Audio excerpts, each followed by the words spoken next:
Selamat pagi, selamat sore, dimanapun rekan-rekan sekalian berada. Selamat hari Minggu. Saudara-saudara yang terkasih dalam Yesus Kristus, kita bersyukur bisa ketemu lagi lewat platform online seperti ini, di mana kita bisa bersama-sama membahas dan merenungkan firman Tuhan. Nggak kerasa kita udah bersama-sama di channel ini selama kurang lebih 3 minggu. Ya, dimulai ketika saya melihat ada kebutuhan, ada saudara-saudari yang haus akan firman Tuhan dan tidak memiliki akses kepada persekutuan secara fisik yang ketemu muka dengan muka. Ya, dan di sini di Singapura sekarang kita sudah memasuki minggu 3 ya, sudah 2 minggu lebih kita mengalami masa circuit breaker. Tapi di tempat-tempat lain saya tahu juga ada yang mengalami PSBB sudah berminggu-minggu, hampir sebulan ya, bahkan ada tempat-tempat tertentu yang sudah lockdown selama berbulan-bulan. Nah, kita bersyukur Tuhan masih terus menjagai dan melindungi kita. Kita juga teringat orang-orang, rekan-rekan sekeliling kita atau bahkan sanak-saudara kita ada yang terpapar penyakit ini, COVID-19, maupun juga ada orang yang kita kenal yang sudah meninggal karena infeksi COVID-19 ini. Nah, kita yang sudah sekian lama tinggal di rumah, mungkin kita udah mulai merasa sumpek, suntuk, ya ngapain aja nih di rumah. Saya nggak bisa enjoy, nggak bisa menikmati hari-hari saya. Nah, itu sebabnya hari ini saya membagikan renungan firman Tuhan yang saya beri judul Renggut Kesempatanmu, yang saya ambil dari buku Pengkhotbah, kitab Pengkhotbah, pasal kedua, ayat 22 sampai 26. Saya bacakan untuk kita sekalian. Apakah faedahnya yang diperoleh manusia dari segala usaha yang dilakukannya dengan jerih payah di bawah matahari dan dari keinginan hatinya? Seluruh hidupnya penuh kesedihan dan pekerjaannya penuh kesusahan hati. Bahkan pada malam hari hatinya tidak tentram. Ini pun sia-sia. Tak ada yang lebih baik bagi manusia daripada makan dan minum dan bersenang-senang dalam jerih payahnya. Aku menyadari bahwa ini pun dari tangan Allah. Karena siapa dapat makan dan merasakan kenikmatan di luar dia? Karena kepada orang yang dikenannya ia mengaruniakan hikmat, pengetahuan, dan kesukaan. Tetapi orang yang berdosa ditugaskannya untuk menghimpun dan menimbun sesuatu yang kemudian harus diberikannya kepada orang yang dikenan Allah. Ini pun kesia-siaan dan usaha menjaring angin. Demikian pembacaan firman Tuhan. Berbahagialah setiap dari kita yang membaca, merenungkan firman Tuhan dan menjalankannya di dalam kehidupan sehari lepas sehari. Mari kita berdoa untuk memohon sekali lagi bimbingan dan pimpinan Tuhan di dalam kita mengerti dan juga mentaati firman Tuhan. Mari kita berdoa. Bapa di surga, kami bersyukur ya Tuhan, kalau kami masih diberikan kesempatan untuk menghirup nafas kami di hari yang baru ini. Di hari Minggu ini khususnya, kami bersyukur Tuhan atas penyertaan, atas kasih setia, atas anugerah dan belas kasihan-Mu dalam hidup kami yang terus menjagai dan melindungi kami sampai saat ini. Dan kami saat ini mau bersama-sama mendengar, merenungkan firman Tuhan. Kiranya Tuhan yang berbicara kepada kami ya Tuhan, dan kiranya Roh Kudus-Mu boleh bekerja dalam setiap dari kami untuk memeteraikan firman yang kami dengarkan dan juga menolong kami untuk mentaatinya ya Tuhan. Pakai hamba-Mu di tengah segala keterbatasan dan kelemahannya ini. Kiranya Tuhan boleh memakai hamba-Mu yang hina ini sesuai dengan kehendak-Mu, sesuai dengan anugerah, dan juga sesuai dengan rencana-Mu saja. Kami serahkan waktu kami ini dalam tangan-Mu dalam nama Tuhan Yesus, Allah dan Juru Selamat kami yang sudah bangkit dari kematian. Kami berdoa. Amin. Nah, rekan-rekan sekalian, kata carpe diem dari bahasa Latin ini bukan kata yang asing ya, bahkan orang-orang di luar kekristenan pun sudah banyak memakainya ya. Carpe diem yang artinya seize the day dalam bahasa Inggris, atau dalam bahasa Indonesia rebut harimu atau genggam, renggut kesempatanmu ya. Nah, ini adalah suatu topik yang sangat menarik dan yang sangat relevan bagi kita, terutama mengetahui bahwa hidup kita yang begitu terbatas, hidup kita yang dipenuhi dengan kesulitan. Ya, saya tanya, siapa di antara kita yang nggak pernah mengalami kegagalan atau kesulitan dalam hidup? Siapa di antara kita yang nggak pernah mengalami ketidakbaikan, ketidaksempurnaan, sesuatu yang ingin kita capai tapi kita tidak dapatkan. Nggak ada. Semua dari kita mengalami yang kita sebut kegagalan, keburukan, atau ketidaksempurnaan, bahkan ulangan mungkin salah satu dari 100, ya.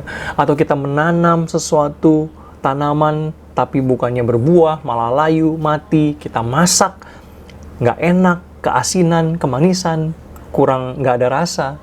Ya. Ataupun kita berbisnis, berdagang, tapi gagal. Ada ruginya, bahkan bangkrut. Kesulitan ini adalah hal-hal yang biasa kita alami. Ya. Kenapa? Karena kita hidup di dalam dunia yang penuh dengan dosa. Dan kita sendiri manusia adalah manusia yang terus bergumul dalam dosa. Bahkan umat Tuhan yang sudah ditebus, yang disebut sebagai umat kudus pun kita masih bergumul juga, ya, melawan dosa. Ya, kita ingat di dalam Kejadian pasal 3 ketika Adam dan Hawa jatuh dalam dosa, ketika mereka melawan Allah, Allah mengutuk. Pertama-tama ada hubungan antara manusia dan Allah yang terpisah. Ya, ini rusaknya hubungan manusia dengan Allah. Tapi kemudian juga Allah mengutuk dengan adanya kerusakan antara hubungan manusia dengan manusia. Hubungannya retak, konflik.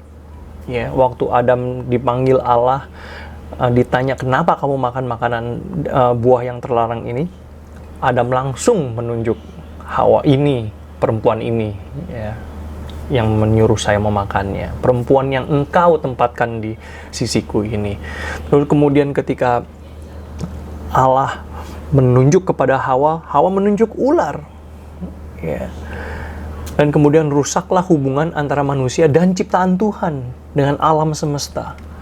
Bukan hanya antara manusia dan binatang saja, ya, antara manusia dan ular saja pada waktu itu, tapi juga antara manusia dengan alam semesta, dengan bumi di tempat di mana kita bekerja. Demikian firman Tuhan kepada Adam yang telah berdosa, yang mendengarkan perkataan istrinya untuk berdosa ini. Terkutuklah tanah karena engkau, dengan bersusah payah engkau akan mencari rezekimu dari tanah seumur hidupmu. Semak duri dan rumput duri yang akan dihasilkannya bagimu. Dan tumbuh-tumbuhan di padang akan menjadi makananmu. Dengan berpeluh engkau akan mencari makananmu, sampai engkau kembali lagi menjadi tanah. Karena dari situlah engkau diambil, sebab engkau debu dan engkau akan kembali menjadi debu. Dengan demikian, rusaknya hubungan antara manusia dan alam semesta ini membuat kerja usaha kita di dunia ini jadi banyak kegagalan. Jadi ada kegagalannya, ada kesia-siaannya. Ya. Maka karena usaha kerja itu susah, ya, manusia akan semakin berlomba-lomba mengeruk, mengeksploitasi bumi ini.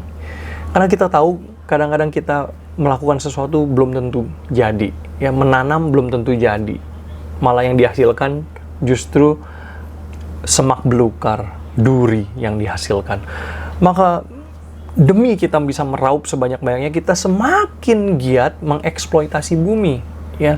Belum lagi kita juga mengeksploitasi sesama manusia, ya, membayar gaji rendah atau semena-mena memperlakukan karyawan, pegawai. Ya.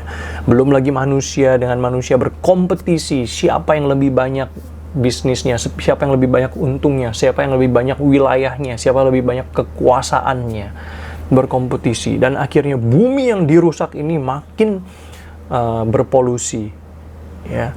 Dan akibat dari polusi ini, kerusakan di dalam lingkungan, maka muncullah penyakit-penyakit, ya. Dan manusia yang nggak beriman kepada Tuhan, tetapi ketika kita mengalami musibah, ketika kita mengalami wabah, sakit penyakit seperti coronavirus ini, kita langsung menyalahkan Tuhan. Kenapa ya Tuhan mengizinkan ini terjadi? Kenapa Tuhan membiarkan wabah ini terjadi kepada kita? Apa alasannya? Ya. Bukannya kita berefleksi kepada diri sendiri apa yang telah kita perbuat sebagai manusia sehingga dunia ini rusak, sehingga wabah penyakit ini datang. Ya. Nah, itu sebabnya kitab pengkhotbah dalam bukunya sering kali, berkali-kali menggunakan kata kesia-siaan. Ya, diterjemahkan dalam bahasa Indonesia kesia-siaan. Tapi dalam bahasa aslinya itu digunakan kata dalam bahasa Ibrani hevel, yang artinya napas atau uap atau asap. Nah, kita tahu sendiri ya, yang namanya uap, asap, nafas itu sesuatu yang sementara, ya, muncul sementara, sekarang muncul, berhembus, kemudian nanti hilang. Dan juga kita tidak bisa tahu kemana dia pergi. Kita nggak bisa memastikan kemana dia akan mengalir, kemana akan pergi. Ya, jadi tidak menentu, tidak pasti, sementara, kita nggak tahu kapan habisnya, dan juga nggak bisa digenggam. Kita coba genggam itu asap, uap, atau nafas kita, udara, angin. Nggak bisa. Sekalipun kita sedot masuk ke dalam vakum, ya, ke tempat yang vakum, begitu kita buka langsung hilang. Ya, jadi kita nggak punya kontrol akan hidup ini. Makanya kita seringkali seperti pengkhotbah mengatakan hidup ini sia-sia. Ya, hebel. Ya, hidup ini seperti uap. Ya, demikian juga dikatakan oleh Yakobus. Surat Yakobus pasal 4 ayat 14. Apakah arti hidupmu? Hidupmu itu sama seperti uap yang sebentar saja kelihatan lalu lenyap. Ya. Hidup kita begitu singkat. Sebenarnya tidak ada signifikansinya dibandingkan kekekalan, dibandingkan bumi yang sudah begitu tua, alam ciptaan yang sudah begitu tua.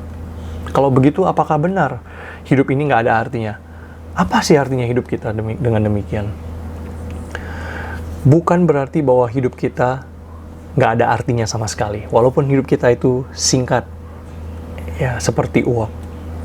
Tapi segalanya kita belajar dari firman Tuhan, itu tidak permanen, tidak terjamin, bisa hilang begitu cepat. Kita nggak bisa menggenggamnya, kita nggak bisa menjaminnya.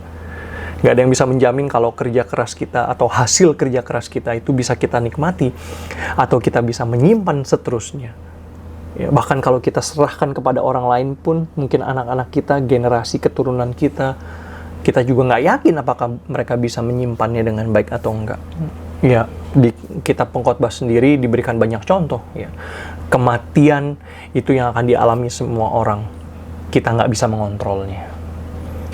Karena kematian, kita jadi nggak bisa menggenggam apa yang kita hasilkan, apa yang kita kumpulkan di dunia ini. Waktu orang mati, kita kembali ke tanah. Kita nggak membawa apa-apa. Atau bahkan kita mungkin masih hidup, tapi kalau kita sakit-sakitan pun, hidup ini juga jadi susah. Kita nggak bisa menikmatinya. Kita nggak bisa menikmati hasil jerih payah kita. Atau ahli waris kita mungkin kurang cekatan, kurang pandai dalam menggunakan warisan yang kita serahkan. Warisan itu hilang lenyap dalam beberapa saat. Atau bahkan ketika kita berbisnis, berdagang, ya hanya karena satu transaksi, satu deal yang gagal, bisnis kita, perdagangan kita hancur habis dalam sekejap mata. Atau karena bencana alam seperti tsunami yang pernah terjadi di Asia bagian selatan dan tenggara ini. Disapu habis, semuanya tidak ada sisanya.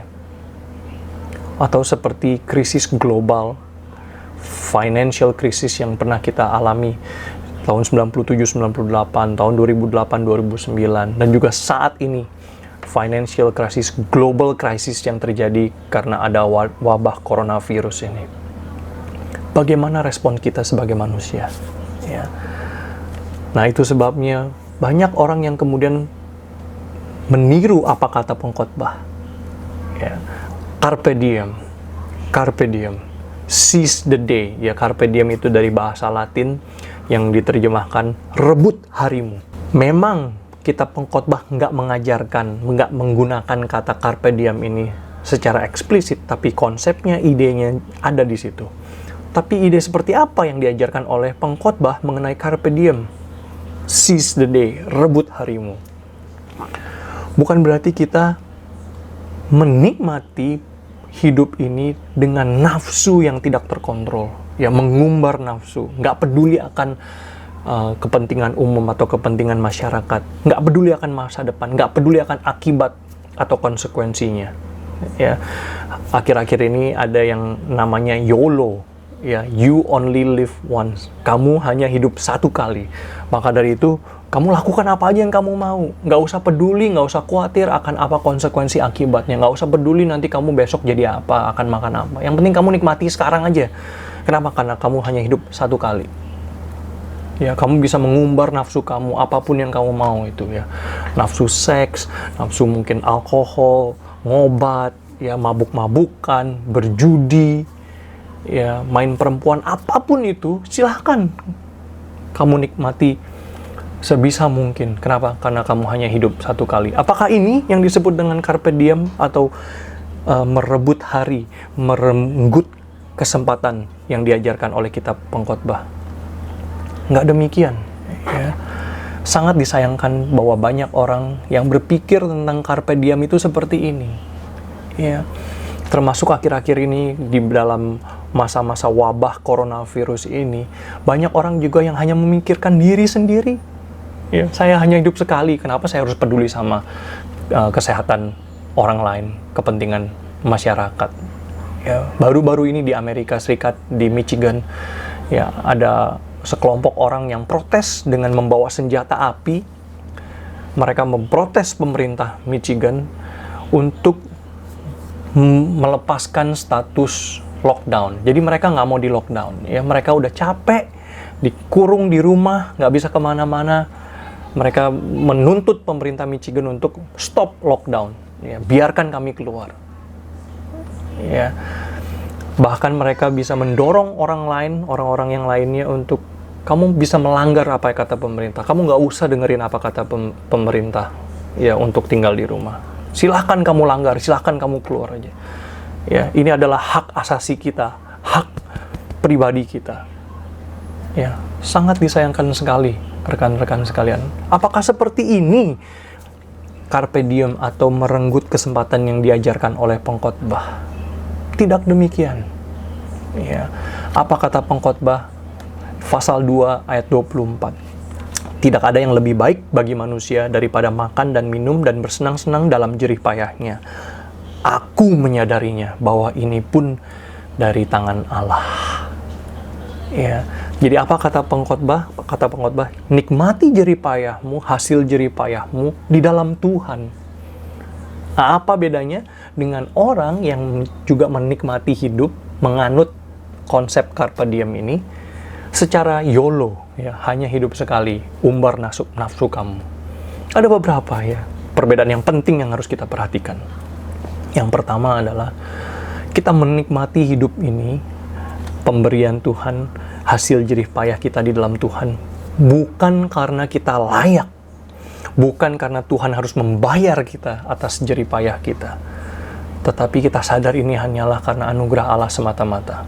Ingat apa kata pengkhotbah tadi? Ini pun dari tangan Allah.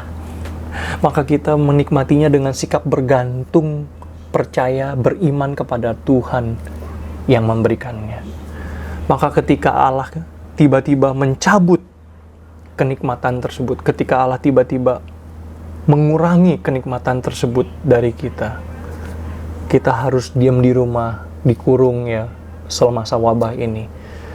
Kita nggak kemudian marah, mencak-mencak sama Tuhan.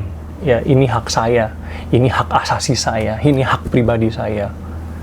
Kita nggak tiba-tiba marah, tapi kita menyadari bahwa memang ini semua di tangan Tuhan. Kita bisa menikmati di luar sana, ya, bebas sebelum ada wabah, itu adalah dari tangan Tuhan. Maka sekarang pun saya harus tinggal di rumah, diam di rumah karena ada wabah ini. Saya juga bisa menikmatinya di dalam Tuhan. Ya, menikmati dengan kebergantungan kepada Tuhan, bukan menikmati karena saya layak, saya berhak, ini hak saya. Ya. Yang kedua perbedaannya adalah kita menikmati hasil jerih payah kita di dalam Tuhan bukan untuk mengumbar nafsu kedagingan kita semaunya sendiri, ya. Tetapi kita menikmatinya di dalam kekudusan. Ya, kenapa? Karena kita mau hidup kita berkenan di hadapan Tuhan. Ya, seperti yang dikatakan di ayat ke-25 dan 26 tadi. Bahwa Allah memberikan kepada orang-orang yang berkenan kepadanya, yang diperkenankannya, untuk menikmati. Maka kalau kita mau benar-benar menikmati hidup ini, kita nggak bisa hidup mengumbar nafsu di dalam dosa. Tapi kita harus menikmatinya dalam kekudusan, di dalam Tuhan. Kita menikmati hidup ini juga di dalam hal-hal yang diperkenan Allah. Ya. Saya kasih contoh yang paling sederhana mungkin. Kita menikmati seks itu di dalam hidup pernikahan yang kudus. Bukan di dalam seks bebas dengan siapapun kita mau. Ya. Ini bedanya kita menikmati hidup di dalam Tuhan, di dalam kekudusan, bukan mengumbar nafsu dosa. Dan yang ketiga, kita menikmati hasil jerih payah kita di dalam Tuhan dengan ucapan syukur kepada Tuhan sebagai ibadah kita kepada Allah. Ini adalah ibadah kita ketika kita menikmati hasil karya pemberian Allah bagi hidup kita, bagi keluarga kita. Kita menikmatinya ini sebagai ibadah. Rekan-rekan sekalian, pernah nggak rekan-rekan menganggap ketika kita makan, ketika kita minum, menyantap hal-hal yang menjadi berkat Allah bagi kita, berkat fisik materi dari Allah untuk kita, itu adalah ibadah. Ya, seperti kata Rasul Paulus di 1 Korintus 10 ayat 31, entah kamu makan, entah kamu minum, entah apapun itu yang kamu lakukan, lakukanlah itu untuk memuliakan Allah. Ini adalah ibadah kita. Kenapa? Karena semua datang daripada Tuhan dan kita menikmatinya sebagai ibadah kita bagi Tuhan. Jadi perbedaan yang mendasar di atas semuanya ini, ya. Tadi udah nomor 1, ya, bagaimana kita bergantung kepada Allah, beriman kepada Allah. Yang kedua, menikmati dalam kekudusan. Yang ketiga, menikmati dalam ucapan syukur sebagai ibadah. Yang paling mendasar ini, ya, yang merangkum ke semua ketiga poin yang tadi itu adalah kita harus mengerti siapa yang kita imani. Orang yang nggak beriman kepada Tuhan bekerja keras. Mereka juga menikmati hasil kerja keras mereka. Tetapi semuanya itu berpusat kepada diri sendiri. Karena saya mampu, karena saya mau, karena saya berhak menikmati ini semua. Tetapi dalam firman Tuhan kita menemukan konsep yang berbeda. Bahwa kita menikmati, merenggut kesempatan yang Allah berikan kepada kita itu bukan berdasarkan siapa saya atau berapa banyak prestasi saya, tetapi siapa yang saya percaya, siapa yang telah memberikannya kepada saya. Dia adalah Allah yang mencukupi. Dia adalah Jehovah Jireh, Allah yang mencukupi. Dia adalah Allah yang memberikan kepada kita apa yang kita perlukan.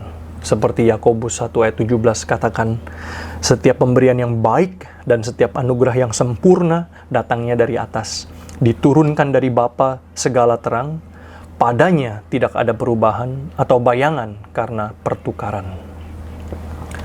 Yakobus mengajarkan kepada kita bahwa Allah kita adalah Allah yang baik dan Dia memberikan apa yang baik dan yang sempurna. Kenapa? Karena itu yang kita perlukan. Nggak melulu Allah memberikan apa yang kita mau. Banyak hal kita mau dalam hidup ini. Ya, saya mau rumah mewah, saya mau mobil mewah, ya, saya mau hidung yang mancung, kulit yang putih, ya, ini dagu yang lancip, ya, ini tulang pipi yang naik, gitu ya. Tapi emang itu yang kita perlu. Ya. Ada banyak hal yang kita mau, tetapi Allah berjanji Dia memberikan apa yang kita perlu, apa yang kita butuhkan, nggak selalu yang apa kita mau. Ya. Kenapa? Karena Allah kita itu adalah Allah yang baik dan Dia memberikan kepada kita yang baik dan yang sempurna, yang terbaik sesuai dengan apa yang kita butuhkan. Dan Yakobus juga mengajarkan kepada kita bahwa Allah itu adalah Allah yang tidak berubah. Dia selalu baik. Bahkan kepada orang-orang yang nggak mau beriman pun Dia tetap baik. Sama seperti Matius pasal 5 ayat 45 katakan bahwa Allah menurunkan hujan kepada orang yang jahat maupun yang baik. Allah juga memberikan matahari bersinar untuk orang-orang yang baik maupun yang jahat. Ini yang kita sebut sebagai anugerah umum. Allah memberikan hal-hal yang baik, bukan hanya kepada orang yang beriman kepada Allah saja, tetapi juga kepada orang-orang yang melawan Dia juga. Ya. Dan Allah begitu baik, saudara-saudari sekalian. Seperti Pengkhotbah 2 ayat 25 katakan, karena siapa dapat makan dan merasakan kenikmatan di luar Dia. Jadi kalau semua ada manusia di dunia ini bisa menikmati, entah dia itu orang percaya kepada Tuhan atau enggak, orang Kristen atau bukan, itu hanya karena anugerah Allah saja. Dan Allah mau membuka tangannya bagi kita, bukan hanya untuk memberikan kita berkat supaya kita bisa menikmati hidup ini dalam kesementaraan ini, tetapi terlebih daripada itu, Allah membuka tangannya bagi kita untuk kembali kepada Dia, kembali kepada Penciptamu, untuk menerima keselamatan hidup yang kekal dari Tuhan. Maukah Anda menerima undangannya? Bukan sekedar mau menerima berkat fisik, jasmani, materinya saja, tetapi berkat yang terpenting adalah berkat keselamatan, anugerah keselamatan di dalam Tuhan Yesus yang sudah mati di atas kayu salib dan bangkit dari kematian. Jadi, renggut kesempatanmu. Kalau ada rekan-rekan sekalian yang bingung mau ngapain di masa-masa PSBB atau circuit breaker ini, saya diam di rumah, mau apa? Renggut kesempatanmu. Ya, kesempatan untuk apa? Kesempatan untuk menyadari siapa kita. Kita manusia yang terlalu lemah untuk bersandar kepada diri sendiri. Kita terlalu lemah, bahkan virus yang nggak kelihatan, yang kecil itu aja pun kita nggak berdaya. Kita hanya bisa bersandar kepada Tuhan. Sadarilah Allah yang kita imani itu siapa, dan sadarilah dan kembalilah kepada Dia, sehingga ketika kita kembali kepada Dia, Allah yang sejati yang harusnya kita imani, maka kita nggak perlu lagi khawatir berlebihan. Ya. Kita nggak lagi hidup didorong atas kekhawatiran maupun ketakutan. Kekhawatiran sebagai manusia itu pasti ada. Ya. Khawatir akan masa depan, kekhawatiran akan anak-anak, pendidikan, kesehatan mereka. Ataupun juga kekhawatiran kenapa orang tua saya sudah mulai tua, mereka mungkin sakit-sakitan. Ya.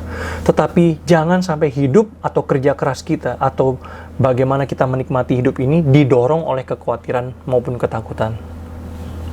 Kenapa? Kalau demikian maka hidup kita ini jadi sia-sia. Kita mendasaninya, mengalasinya di atas dasar yang salah. Tapi kita seharusnya mendasarinya di atas satu nama, di atas satu iman, yaitu iman kepada Allah yang hidup.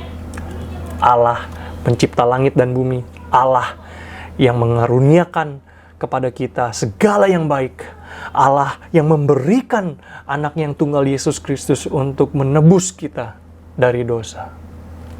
Dan Allah yang hari ini menawarkan kepada kita semua, hari ini ada keselamatan dari Allah. Maukah kita merenggut kesempatan ini? Demikian juga bagi kita, mungkin kita yang sudah beriman, bagaimana kita bisa menggunakan kesempatan ini di masa-masa PSBB atau circuit breaker, selama masih ada wabah ini. Bagaimana kita menggunakan waktu dengan baik di rumah? Kita renggut kesempatan. Kita banyak waktu dengan anak-anak, walaupun mereka kadang-kadang berisik ya, seperti di luar sana saat ini. Gunakan kesempatan ini untuk punya waktu yang berkualitas dengan keluarga kita, dengan pasangan kita, dengan anak-anak kita, dengan orang tua kita. Dan yang terlebih penting lagi, dekatkan diri kita kepada Tuhan. Ya. Gunakan waktu ini untuk apa? Untuk berdiam diri di hadapan Allah. Istirahat kalau perlu. Ya, istirahat secara fisik. Tapi yang terpenting, beristirahat, menemukan peristirahatan di dalam Allah yang hidup. Menemukan peristirahatan yang kekal secara spiritual. Sehingga kita nggak perlu lagi hidup khawatir yang berlebihan.